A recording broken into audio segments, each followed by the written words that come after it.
নিষ্ঠতার সাথে আল্লাহকে ডাকে। যে কথাটা বলতে গিয়া পঞ্চগড়ের দিকে গেছিলাম, গরিব মানুষ, বাড়িঘর টিনের আছে না নাই, ওই টিনের ঘরের মধ্যে যখন ঝড় তুফান আসে, আমাদের এলাকায় টিনের ঘর ছিল, আমার ঘরই কিছুদিন আগেও টিনের ছিল। এইবার প্রোগ্রামের আগে ওলামায়ে কেরাম বসবে কোথায়, এজন্য একটা ঘর করেছি, তাও কি অত কোনো না, একটা ঘর ইটের করেছি। কিন্তু প্রিয় ভাইয়েরা আমার, ওই টিনের ঘরের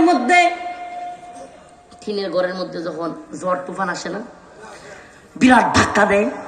আপনাদের এলাকায় টিনের ঘর আছে তো নাকি? ঝড় তুফানে ধাক্কা দিলে ঠাস টুস শব্দ হয়, শিলা পড়তে থাকে, ভয়াবহ পরিস্থিতি তৈরি হয়।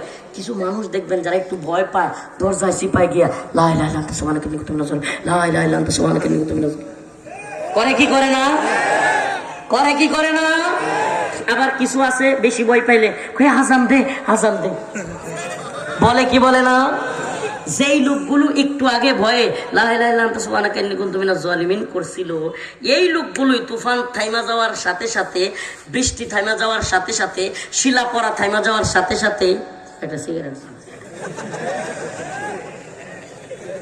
সত্যি বললাম কিনা আমি যাই না শোনা বলতেছি। আচ্ছা কোন তো দেখি, একটু আগে যে আল্লাহ আল্লাহ করলেন, আপনি আল্লাহকে ছাড়া কাউকে বুঝেন না, সব কিছু ভুলে গেছেন, তুফানের ঝড়ের ভয়ে আল্লাহ আল্লাহ করলেন। আল্লাহ নিজে বলতেছে দাউল্লাহ মুখলিসিনা লাহুদ্দিন, তারা তখন ভয়ে একেবারে মুখলেস বান্দা হয়ে যায়। কিন্তু ফালাম্মা নাজ্জাহুম মিনাল বার, যখন আমি বিপদ থেকে উদ্ধার করি, ইযা হুম ইশরিকুন, আবার নাফরমান হয়ে যায়। হইল এটা? আল্লাহর সাথে নাফরমানি করা যাবে না। 16, 17, 18 জুলাই 2024 উত্তপ্ত পরিস্থিতি বাংলাদেশে। হাসিনার জুলুম সর্বোচ্চ পর্যায়ে চলে গেছে। বাংলাদেশের মানুষ এক জেলার খবর আর এক জেলায় পাচ্ছে না, ইন্টারনেট বন্ধ, সিম কানেকশন বন্ধ, সব জায়গার সিম কানেকশন অফ, ওয়াইফাই বন্ধ, টিভি চ্যানেলে পূর্বের খবর দেখাচ্ছে, নতুন কোনো খবর নাই। 16, 17, 18 জুলাই ভয়াবহ পরিস্থিতি। সমস্ত দল, সমস্ত ছাত্র জনতা বিভিন্ন ভাবে বলতেছে উলামায়ে কেরাম কেন নামে না, উলামায়ে কেরামকে ডাকতেছে ছাত্র জনতা, রাজনৈতিক দলের লিডাররা সবাই, যে আলেমরা কেন নামে না, হুজুররাও যদি নামতো। ও প্রিয় ভাইরা আমার, প্রিয় মুসলিমরা, আখিরি মেসেজ, আমরা কত বড় নেমক হারাম জাতি। আল্লাহ বলেছেন ইন্নাল ইনসানা লিরাব্বিহি লাকানুত, মানুষ বড় নেমক হারাম।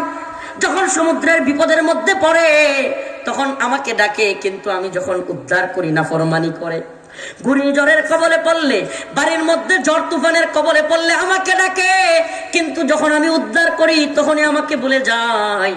16, 17, 18 জুলাই সারা দেশের উত্তপ্ত পরিস্থিতি। হাসিনা যেখানে যাকে পাচ্ছে খুন করতেছে, হেলিকপ্টার থেকে গুলি করতেছে, যাকে তাকে গুম করে দিচ্ছে। এমন পরিস্থিতিতে উলামায়ে কেরাম সারা দেশে নেমে গেলেন, আমরাও নামলাম। এদেশের আলেম ওলামারা, ছাত্র জনতা জীবন দিল, 70 থেকে 80 জন হাফেজ আলেম জীবন দিয়ে দিল। 5ই আগস্ট আমরা একটা নতুন বাংলাদেশ পাইলাম।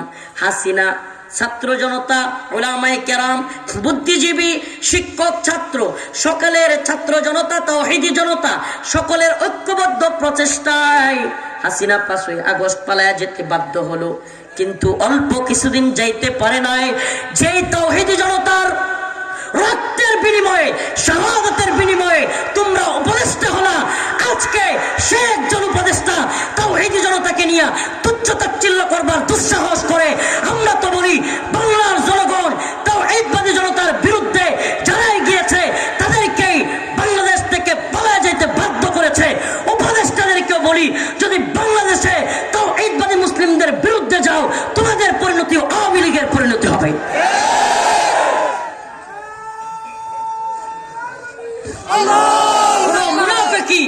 কোন মুনাফিকি চলতে পারে না, কোন গাদ্দারি চলতে পারে না। আমাদেরকে বলেন, এদেশে হাসিনা আমলে সবচাইতে বেশি জুলুমের শিকার আলেম ওলামারা হয় নাই? এটা কি কোনো বানোয়াট কথা? শুধু এক মামুনুল হক সাহেব কেন, শত শত আলেম নির্যাতনের শিকার হয় নাই? শেখুল হাদিসের সন্তান আল্লামা মামুনুল হক লাঞ্ছিত হয়েছেন, কত আলেমরা লাঞ্ছিত হয়েছেন। এমনকি দেশবরণ্য আলেম আল্লামা সাইদি রাহিমাহুল্লাহকে কারাগার থেকে আমরা যতটুকু জানি হত্যা করে ঢাকায় জানাজাটা পর্যন্ত পড়তে দেয় নাই। এদেশের শত শত আলেমদেরকে রিমান্ডের নামে নির্যাতন করে নাই। আমাদেরকে কি পরিমাণ নির্যাতন করা হয়েছে। আর এই নিকৃষ্ট লোকেরা এখন সেই ভয়াবহ ঘুম খুন নিয়ে আইনাগর নিয়ে পর্যন্ত তুচ্ছতাচ্ছিল্য করে। এই গুজব লীগ, আমি এদের নাম দিয়েছি গুজব লীগ। এদেরকে আওয়ামী লীগ ডাকবেন না, এরা হলো আওয়ামী গুজব লীগ।